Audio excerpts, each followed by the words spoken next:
Hi everyone. तो आज detail में डिस्कस करेंगे राजेश एक्सपोर्ट्स को कि ये stock all time high 1000 level touch करने के बाद ऑलमोस्ट 50% से ज्यादा करेक्ट हो गया और करेक्ट होने के रीजंस क्या हैं और सभी रीजंस को हम डिटेल में डिस्कस करेंगे। मैंने सबके ऊपर डिटेल एनालिसिस किया है, ठीक है। एनएससी की वेबसाइट, जितनी भी न्यूज रिपोर्ट्स हैं, इनके जितने भी आर्टिकल्स हैं, सब मैंने पढ़ लिए हैं और मैं आपको पूरा एक क्रक्स बताऊंगा, एक एक चीज कि एक्चुअली में प्रॉब्लम है क्या, आपको स्टॉक बाय करना चाहिए, सेल करना चाहिए, क्योंकि स्टॉक जो है अंडर वैल्यूड हो चुका है। ठीक है, मैं कह रहा हूँ अंडर वैल्यूड हो चुका है। किस तरीके से वो मैं आपको दिखाता हूँ। यहाँ पर आप अगर इसका ये देखेंगे, यहाँ पे स्टॉक पी 9.79 का है, तो ऑफकोर्स ये अंडर वैल्यूड है, ऑल टाइम लो लेवल पे ट्रेड कर रहा है। अगर आप इंडस्ट्री पी देखेंगे 28.92 का है, तो पी के हिसाब से स्टॉक अंडर वैल्यूड है। दूसरी चीज, प्राइस टू बुक वैल्यू 0.98 है। प्राइस टू बुक का मतलब ये होता है कि जितनी कंपनी पे एसेट्स हैं, कैश रिजर्व्स हैं, उससे भी कम इसकी प्राइस टू बुक हो चुकी है। ठीक है, तो कंपनी की मार्केट कैप अगर 14,389 करोड़ की है, तो कंपनी के पास कैश रिजर्व्स और एसेट्स इससे ज्यादा के हैं, इसीलिए ये वैल्यू 1 से कम है। तो ये अंडर वैल्यूड स्टॉक है। लेकिन अंडर वैल्यूड होने का मतलब क्या हम स्टॉक को खरीद ले? नहीं। आप पूरा एनालिसिस करें, मैं आपको पूरी वीडियो तक एंड तक बताऊंगा कि पूरा एनालिसिस है क्या, तब आप खुद अपना डिसीजन ले पाओगे। वीडियो एजुकेशन पर्पस के लिए है, कोई भी बाय सेल का रिकमेंडेशन नहीं है मेरी तरफ से। आप बाय सेल करने से पहले अपने फाइनेंशियल एडवाइजर से जरूर डिस्कस करें, उसके बाद ही कोई डिसीजन लें। और जो पहला रीजन जो स्टॉक गिरने का मार्केट में बताया जा रहा है, वो ये है कि Rajesh exports fail to file auditor report. और ये कब फेल किया था इन्होंने ऑडिटर रिपोर्ट फाइल करना? जून 14, 2023, जब इनका Q4 23 का रिजल्ट आया था, मतलब फाइनेंशियल ईयर जो खत्म हो गया पिछले साल का, मार्च वाला, तब इन्होंने अपने रिजल्ट के साथ में ऑडिटर रिपोर्ट सबमिट करना ये भूल गए थे। क्यों भूल गए थे वर्ड में इसलिए बोल रहा हूँ, क्योंकि यहाँ पे लिखा है Rajesh exports omission in filing a की। ओमिशन का मीनिंग होता है कि एक्सक्लूड कर देना या फिर मिस हो जाना। इनके पास में रिपोर्ट है, लेकिन ये लोग सेबी को और एनएससी को सबमिट करना से मिस हो गया इनसे, पहली चीज। तो क्या इस वजह से स्टॉक गिर जाना चाहिए था? मुझे नहीं लगता स्टॉक गिर जाना चाहिए था इस वजह से, लेकिन स्टॉक गिरा है मार्केट में, ये एक रीजन बताया जा रहा है। ठीक है, और ये जून में आया था, ये वाली न्यूज आप देख सकते हो। ये स्टॉक यहाँ से जून में लगभग 8.73% करेक्ट हो गया था। तो क्या ये प्रॉब्लम अभी भी है?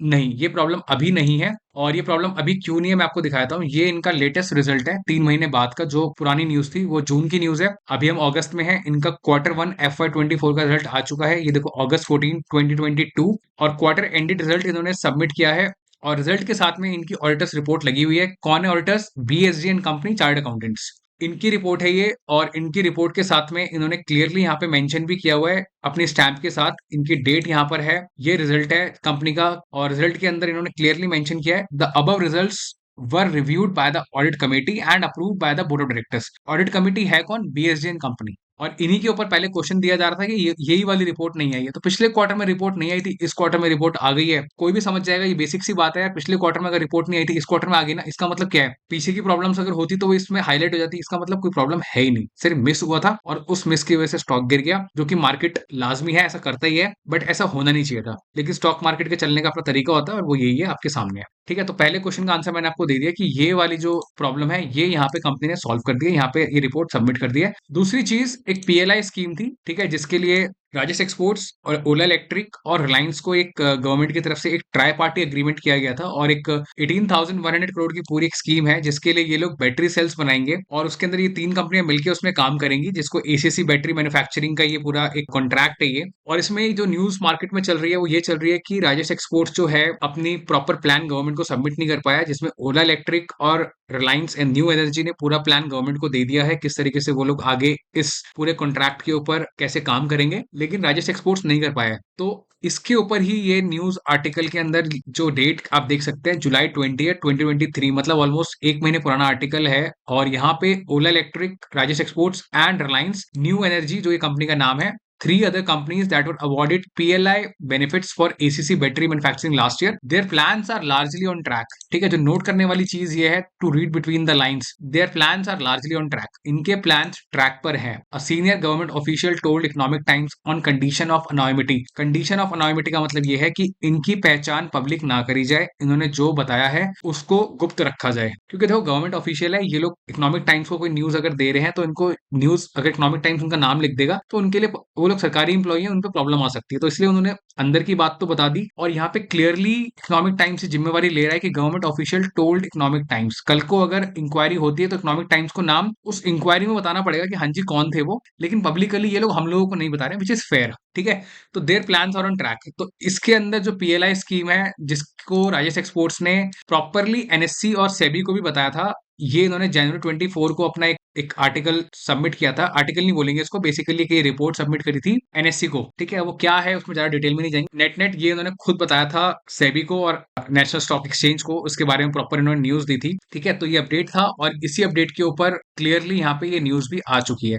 तो दो चीजें थी, दोनों चीजें क्लियर हो गई। अब स्टॉक गिर क्यों रहा है? क्लियरली स्टॉक मार्केट सेंटीमेंट्स की वजह से गिर रहा है, मुझे ऐसा लगता है, ठीक है। क्यों? क्योंकि जब इनके पीएलआई स्कीम के प्लान्स ऑन ट्रैक हैं, इनकी रिपोर्ट सबमिट हो गई इनके रिजल्ट्स की, तो स्टॉक गिरने का कोई रीजन बनता नहीं है फंडामेंटली। अब एक और क्वेश्चन जो मार्केट में है वो है इनकी वैल्यूएशन, ठीक है। वैल्यूएशन अंडर वैल्यूड क्लियरली दिख रहा है, लेकिन प्रॉफिट एंड लॉस अगर आप देखेंगे तो 3,39,000 की रेवेन्यू करने वाली कंपनी का प्रॉफिट 1,432 करोड़, मतलब इतना कम। 0% का मार्जिन कंपनी करती है। क्यों भाई 0% का मार्जिन क्यों कर रहे हो? मुझे तो ये समझ नहीं आता। मतलब ये काफी फनी है कि आप 0% मार्जिन कर रहे हो और सर्वाइव कैसे कर रहे हो। अगर मार्जिन में थोड़ी सी भी प्रॉब्लम आई तो कंपनी का प्रॉफिट जीरो हो जाएगा। नो डाउट ये इतने सालों से सर्वाइव कर रहे हैं, पिछले FY 21, 22, 23 ये 3 साल सर्वाइव कर गए हैं 0% मार्जिन पे और प्रॉफिट्स भी कर रहे हैं। लेकिन अगर आप इंडस्ट्री का मार्जिन देखेंगे, ठीक है, जो और गोल्ड बनाने वाली कंपनियां हैं, क्योंकि इनके भी गोल्ड के स्टोर्स हैं जो कि शुभ के नाम से चलते हैं। अगर आप कल्याण ज्वेलर्स को लेंगे तो कल्याण ज्वेलर्स का मार्जिन आप देखेंगे तो 8% के आसपास है। सेम चीज अगर आप टाइटन कंपनी को लेंगे तो टाइटन कंपनी का मार्जिन इससे भी ज्यादा है, लगभग 14-11% के आसपास है। तो मार्जिन जो है कंपनी के बहुत कम है राजेश एक्सपोर्ट्स की, क्लियरली एक रेड फ्लैग है, ठीक है। मतलब फंडामेंटल कोई प्रॉब्लम नहीं है इसके अंदर, कंपनी सर्वाइव कर सकती है, लेकिन रेड फ्लैग है क्योंकि 0% मार्जिन वाली कंपनी को मार्केट क्या प्राइस टू अर्निंग देगा, मुझे समझ नहीं आता। क्योंकि इतना बड़ा रेवेन्यू अगर इसमें थोड़ी सी भी प्रॉब्लम आई तो ये जीरो हो जाएगा। दूसरी चीज बैलेंस शीट की बात करेंगे, नो डाउट रिजर्व बहुत अच्छे हैं कंपनी के पास। कंपनी के पास बोरिंग्स बिल्कुल है ही नहीं, डेट फ्री कंपनी है। कंपनी के फिक्स एसेट्स हेल्दी हैं, ठीक है। और एक और जो क्वेश्चन था जो पीछे मैं मिस कर गया वो ये है टैक्सेशन के ऊपर। लोग कहते हैं टैक्सेशन कंपनी 3% दे रही है। सेम चीज अगर आप टाइटन को देखेंगे तो टाइटन जो है 26%, एवरेज 24% के आसपास टैक्स पे करता है। कल्याण ज्वेलर्स भी अप्रोक्सीमेटली 24% के आसपास टैक्स पे करता है। तो ये 3% टैक्स क्यों पे करते हैं ये मुझे समझ नहीं आता, ठीक है। लेकिन 3% टैक्स पे करने में गलत क्या है वो भी हम गलत नहीं कह सकते। क्यों? क्योंकि टैक्स देखने के लिए तो टैक्सेशन अपने आप में बहुत एक बड़ी चीज है, ठीक है। Direct tax, indirect tax, corporate tax, special economic zone के लिए अलग टैक्स लगता है, इंपोर्ट्स के ऊपर अलग टैक्स लगता है, एक्सपोर्ट्स के ऊपर अलग टैक्स लगता है। तो हर एक चीज का टैक्सेशन जो है ना इंडिया के अंदर अलग है और वो बहुत कॉम्प्लिकेटेड चीज है जो काफी एक्सपर्ट लोग ही समझते हैं। ये कंपनी पिछले 2 साल से आप देख रहे हो 3% टैक्स पे कर रही है। टैक्सेशन पे क्वेश्चन बताया जा रहा है, लेकिन मुझे नहीं लगता वो इसीलिए, क्योंकि इनकम टैक्स बहुत बड़ी चीज है। अपनी 3,39,000 का रेवेन्यू करने वाली कंपनी को इनकम टैक्स ऐसे देखो छोड़ नहीं देगा 3% टैक्स दे करके, ठीक है। वो लोग काफी स्ट्रांगली अपनी गवर्नेंस रखते हैं, अपना कंप्लायंस रखते हैं इन चीजों के ऊपर। तो net net this should not be a problem fundamentally. अगर फंडामेंटल प्रॉब्लम होती तो जब कंपनी 4% दे रही थी प्रॉब्लम तब भी होनी चाहिए थी, क्योंकि 1% कम होने से प्रॉब्लम थोड़ी हो जाएगी। तो टैक्सेशन भी मुझे प्रॉब्लम नजर नहीं आती इसके अंदर। नेट नेट प्रॉब्लम है कहाँ पे वो मुझे दिखता नहीं है, क्योंकि दो चीज थी, PLI scheme they are on track. दूसरी चीज ऑडिटर्स रिपोर्ट वो उन्होंने यहाँ पे स्टैम्प के साथ में सबमिट कर दी है, ठीक है। फाइनेंशियल्स आपके सामने, कंपनी अंडर वैल्यूड हो चुकी है, कंपनी प्रॉफिट कर रही है, बेशक 0% मार्जिन पे है, ठीक है। इन्वेस्टर्स पोर्टफोलियो के अंदर अगर आप देखेंगे तो प्रमोटर्स के पास, प्रमोटर ने अपना स्टॉक नहीं सेल किया है पिछले 3 साल से। 54.05% का स्टेक है, प्रमोटर ने सेल नहीं किया, विच इज गुड थिंग। और एफआईआई की बात करेंगे, ब्रिज इंडिया फंड में 9.48% का स्टेक है इनके पास, और एशिया इन्वेस्टमेंट का स्टेक मॉरिशस की कंपनी है इनके पास में है लगभग 2.78, थोड़ा कम हो गया होगा तभी यहाँ पे नंबर नहीं आ रहा है, उन्होंने सेल कर दिया होगा। लेकिन स्टिल जून तक 16.50% का स्टेक है एफआईआई के पास। और डीआई के अंदर जो मेजर स्टेक होल्डर है वो life insurance corporation of India है, that is LIC। FII DI की कन्विक्शन अच्छी है, और जो स्ट्रॉन्ग हैंड्स के अंदर ये 4 लोगों के आप नाम पढ़ रहे हैं, इनके पास में भी हेल्दी होल्डिंग है। मतलब पब्लिक के पास में जो स्टेक बचता है लगभग 7% का बचता है, बहुत कम है।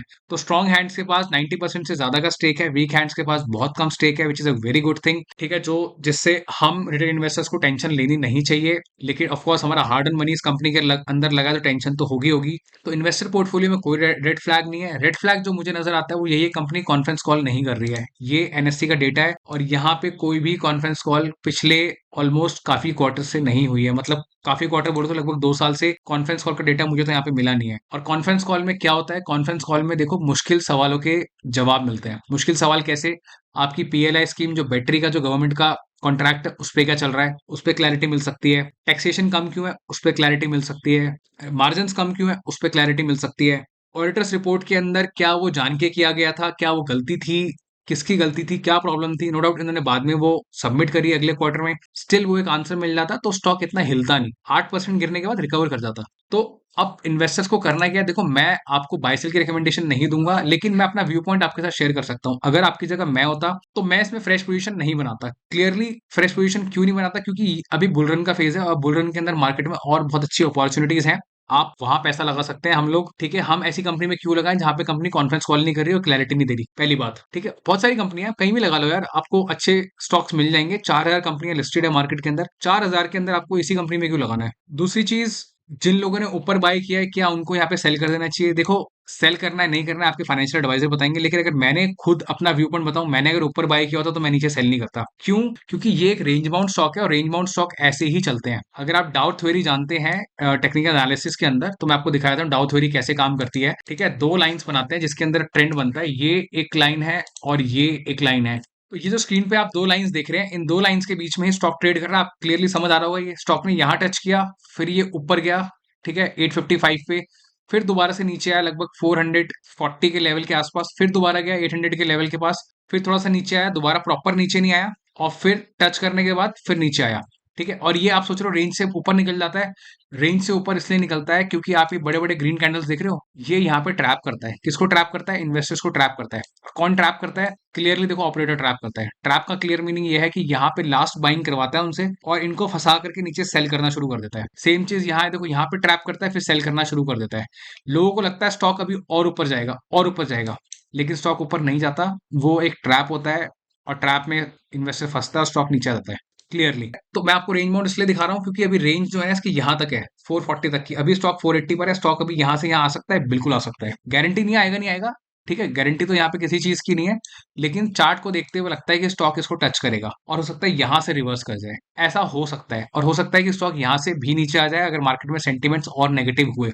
तो जिनके पास में ऊपर है, मुझे नहीं लगता उनको सेल करना चाहिए। अगर आप बहुत ज्यादा लॉस में हो, आप नीचे तक का वेट करो, उससे नीचे आ जाए तो फिर आप लॉस बुक करके निकल जाओ। और किसी को अगर रात को नींद नहीं आ रही है, उसे टेंशन है, उसके बहुत ज्यादा पैसे लगे हुए हैं, तो फिर तो आपको अपना लॉस अपने फाइनेंशियल एडवाइजर डिस्कस करना चाहिए और फिर इसमें से निकल जाना चाहिए, ठीक है। एवरेज नहीं करना चाहिए किसी को यहाँ पर। आप लोग बोलोगे एवरेज क्यों नहीं करना चाहिए? क्योंकि देखो, हो सकता है सेंटीमेंट ज्यादा नेगेटिव हो गए या कोई फंडामेंटल इशू बाद में निकल करके आया तो स्टॉक नीचे आ जाएगा। अभी तक फंडामेंटली कोई प्रॉब्लम है नहीं कंपनी के अंदर, जितना एनालिसिस मैंने किया है। लेकिन अगर फंडामेंटल इशू बाद में निकल के आया तो आपका बाकी का पैसा फंस जाएगा। और ये एक स्विंग ट्रेड है, लॉन्ग टर्म वाली कंपनी बिल्कुल नहीं है। मैं पहले क्लियर कर दूं, ये लॉन्ग टर्म वाली कंपनी नहीं है, ये स्विंग ट्रेड वाली कंपनी है। यहाँ खरीदो यहाँ बेचो, यहाँ खरीदो यहाँ बेचो, बस। और ऐसा उन्हीं स्टॉक्स के अंदर होता है जिसके अंदर मार्केट कॉन्फिडेंट नहीं होता कि हमें स्टॉक को ऊपर ले जाना है कि नहीं ले जाना है। कॉन्फिडेंट इसलिए नहीं होता है क्योंकि बिजनेस जो एक प्रॉफिट्स होते हैं ना, ये वाले जिसको हम अर्निंग पर शेयर कहते हैं, ये साथ नहीं देता इनका, ठीक है। ईपीएस बहुत ग्रो नहीं करता। देखो यहाँ पे 48 का ईपीएस आया, 42 का ईपीएस कंपनी ने पहले भी किया हुआ है, बाद में 28 पे आ गया, फिर 34 पे आ गया। तो फ्लक्चुएटिंग होता है, ये सिक्लिकल बिजनेस की तरह चलता है। तो इसीलिए मार्केट कॉन्फिडेंट नहीं होता कि स्टॉक को ऊपर ले आना, मार्केट नीचे ले आता है एक रेंज के बाद, ठीक है, बहुत हो गया। यहाँ पे इन्वेस्टर्स को ट्रैप करो और नीचे ले आओ। तो उम्मीद है आपको काफी चीजें इसके अंदर समझ आई होंगी। और आपको स्टिल कोई क्वेश्चन हो तो कमेंट में लिखना, मैं जरूर आपको डिटेल में उसके ऊपर आंसर करूंगा, ठीक है। टैक्सेशन पे बात करी हमने, मार्जिन पे बात करी हमने, इनके पीएलआई स्कीम के ऊपर बात करी, कैश फ्लो स्टेटमेंट पे बात करी। इसके अलावा और कुछ नहीं है। इसके अलावा सिर्फ और सिर्फ मार्केट सेंटिमेंट्स हैं और आपके पेशेंस की टेस्टिंग है। आप सिर्फ पेशेंस अपने संभाल के रखें और नीचे आने का वेट करें। स्टॉक यहाँ तक टच कर सकता है और फिर हो सकता है रिवर्स हो जाए, क्योंकि जब रिवर्स होगा तब पॉजिटिव न्यूज सुनने को मिलेगी आपको मार्केट में, राजेश एक्सपोर्ट्स में ऐसा हो गया वैसा हो गया। स्टॉक यहाँ से ब्रेक करेगा तो आपको और नेगेटिव न्यूज सुनने को मिलेगी। सब कुछ सेंटिमेंट का गेम है। तो नेट नेट यही है पूरा एनालिसिस। अगर आपको इसमें वैल्यूएबल इन्फॉर्मेशन मिली हो तो आप वीडियो को लाइक करें, और अगर आप चैनल पर नए हैं तो प्लीज चैनल को सब्सक्राइब करें। मेरे काम को अगर आप अप्रिशिएट करना चाहते हैं तो प्लीज वीडियो को लाइक कर दें, इतना काफी है, काफी अप्रिसिएशन मिलता है उससे। और मेरे चैनल पे आपको और भी काफी सारे स्टॉक्स की वीडियो मिल जाएंगी। मैंने ये सभी डिटेल्ड एनालिसिस आपके साथ शेयर किए हुए हैं और आप इन सभी एनालिसिस को देख सकते हैं, ठीक है। ये कंपनीज अगर आपकी वॉच लिस्ट आपके पोर्टफोलियो का पार्ट है तो सबकी कॉन्फ्रेंस कॉल्स, सबकी एनालिसिस डिटेल के अंदर मैंने यहाँ पे शेयर करा हुआ है, आप इनको देख सकते हैं। तो इस वीडियो के लिए इतना ही, मिलते हैं अगली वीडियो में। Thank you so much.